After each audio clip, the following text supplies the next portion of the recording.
And that's why fish are bad people. Hi, we're the Kelps. Welcome to the documentary of our very first album, Head Like a Mouse. My name's Corey. This is Cameron. That's Tony. In this documentary, you're going to see some crazy things. By crazy, I mean mundane and rather boring. This is the very first album we've ever done, so it's guaranteed to be a bumpy ride. There's going to be some fun along the way, though. Sit back and enjoy.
The name.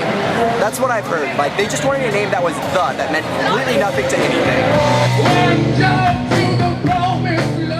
Honestly, I have tried describing the Kelps music to my friends many, many times, and it's been hard. They're kind of like bluesy, folky, rock. Classy. It's classy, dark, awesome rock. Edgy, bluesy, rock and roll, dirty, grimy, fun, stomping music. Kind of like a folk punk almost, very different. They don't sound like every other band that's, you know, in this local scene right now.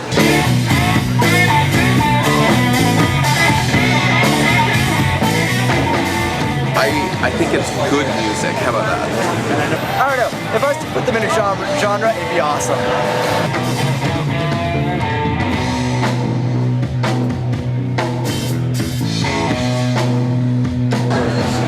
Kelps in 3 words.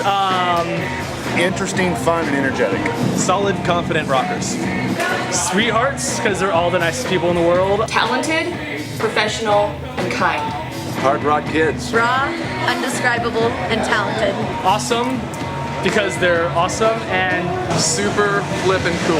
Kick-ass music. Talented, beautiful, crazy. Mind-blowing, unexpected, and amazing. punctual, because they're on time. Perfect rock. Nerds.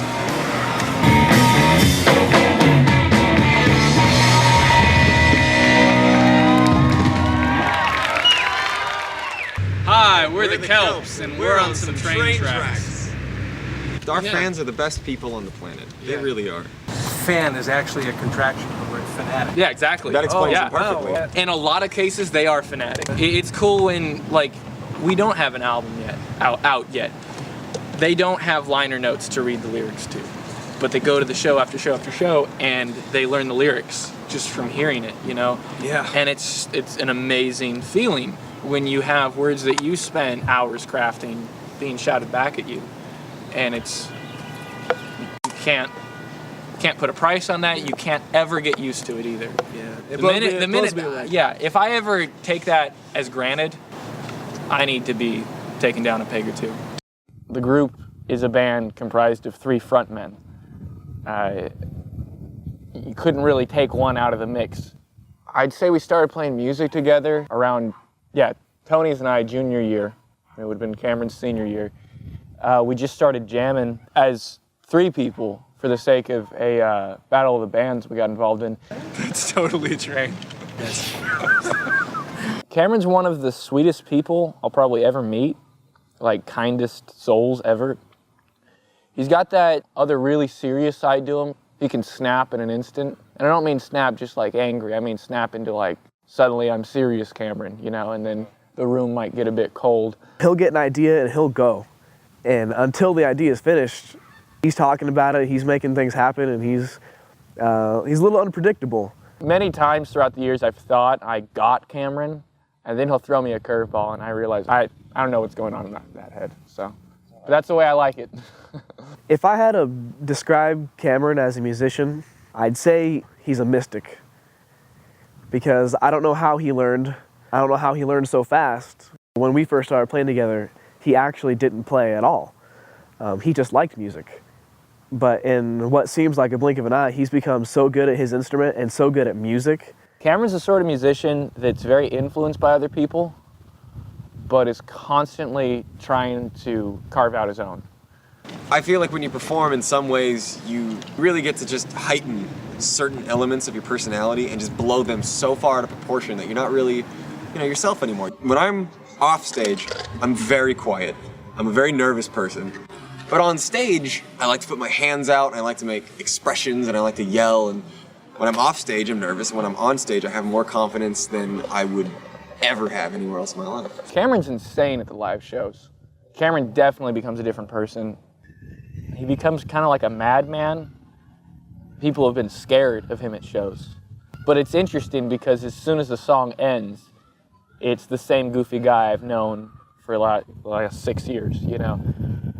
But during a song, I often don't even look at Cameron while I play because I would be so distracted. Cameron is all over the place, and it's just like so fun to watch. Like you can't take your eyes off of the stage.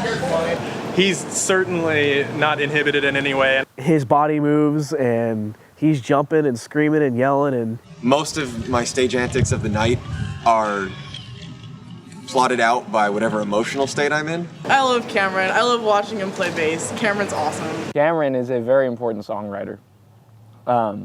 He's one of the very best poets I know.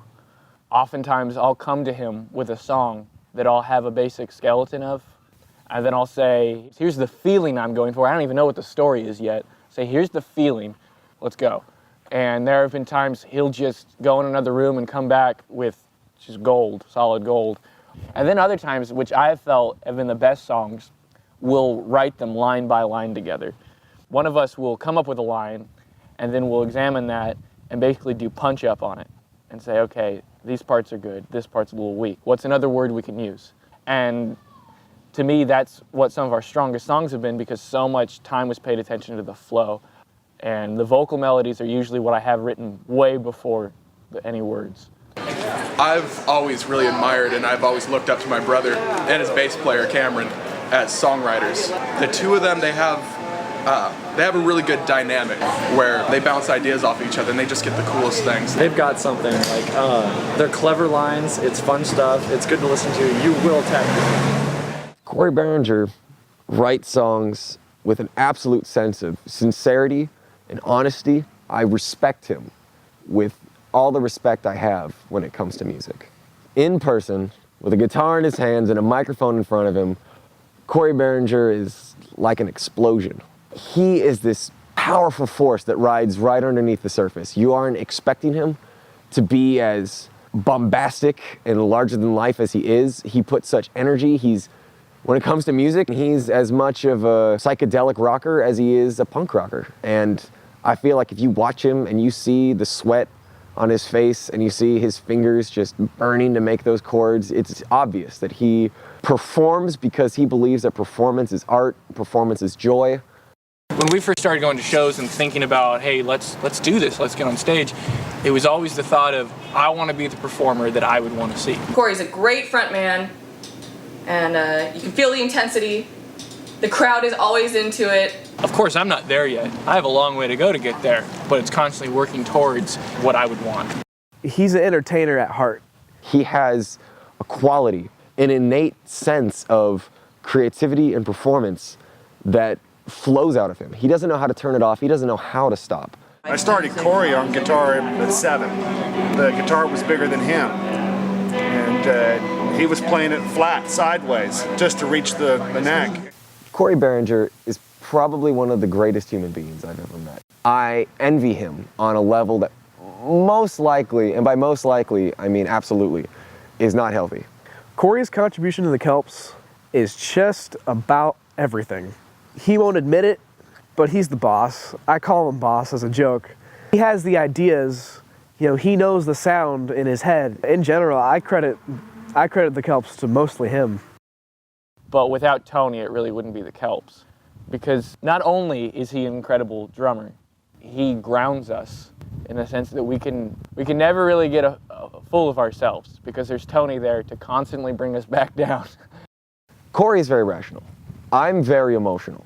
And Tony is this really great mix right in the middle. He almost seems to act on gut instincts most of the time.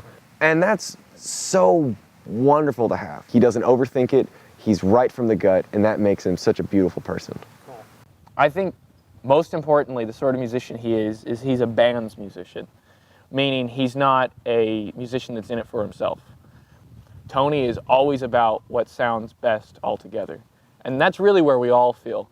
It isn't about, oh, this is a killer portion, let's do anything to have this part in. It's, does this work with this next? You know, does it flow? Sure. Does it make the overall piece better? If it doesn't, then we don't do it. There's no fat left over in any song. Tony is a textural musician. He really thinks in terms of colors and shapes. Our producer, Jack O'Donnell, once mentioned to us that sound is usually described in terms of other sensations and other descriptives such as color and texture and taste because we don't have words to describe sound. And Tony embraces that wholeheartedly. His drumming is very emotional. I would absolutely call him a songwriter because he controls so much of the song. I've written a lot of the lyrics and I only presented one song to the group as like musically. And Tony revamped that so quickly. It was Daniel Wicherman's Girl. He changed it completely. It would not be what it is today without Tony. From behind the drum kit, he changed the emotions of the song and made them what they needed to be. Tony adds another personality, just his expressions, his attitudes for certain portions of the songs that always are kind of the same because this is his character in this song, this is what he does in this song, you know, that kind of idea. And they're very important because at no time do you feel like you just have to watch the singer. You can watch something else and be just as entertained. He enjoys what he is doing. And he is very serious about his drumming. But on stage, he is rampantly energetic. He's so much fun. He's bouncy. He's bubbly. I really feel that the drums, along with controlling time and meter and clockwork, they also control energy.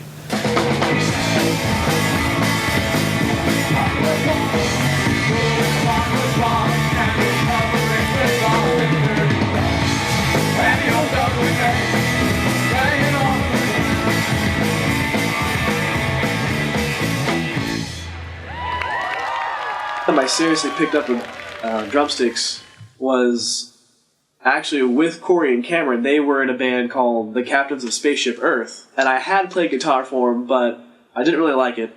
I left the band a guitar player, and then I came back a drummer on accident. I just kind of was playing drums with them, just kind of jamming, not really seriously playing anything, and they said, "Hey, this is kind of working out. Do you really want to play for us?"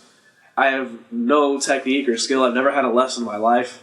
I didn't know at the time, but I actually had my drums upside down because the batter heads were beaten up. So I'm like, oh, okay, I'll just flip them around and use the other side.